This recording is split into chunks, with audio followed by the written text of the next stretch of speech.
بسم اللہ الرحمن الرحیم۔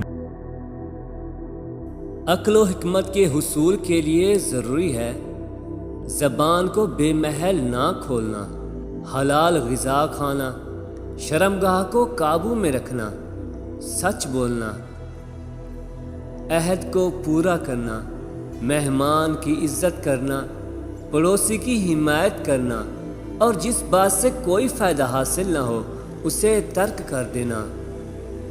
جو بات دشمن سے پوشیدہ رکھنا چاہتے ہو دوست سے بھی پوشیدہ رکھو، وہ بھی کسی دن دشمن ہو جائے گا۔ جد و جہد نہ کرنا محتاجی کا باعث ہوتا ہے اور محتاجی دین کو تنگ، عقل کو خفیف اور مروت کو زائل کرتی ہے۔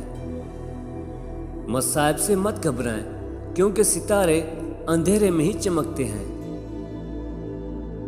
حکمت و دانائی مفلس کو بادشاہ بنا دیتی ہے۔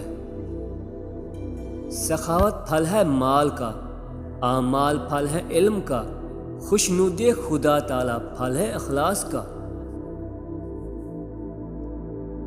جس شخص کو سال بھر تک کوئی تکلیف یا رنج نہ پہنچے بس وہ جان لے کہ مجھ سے میرا رب ناراض ہے۔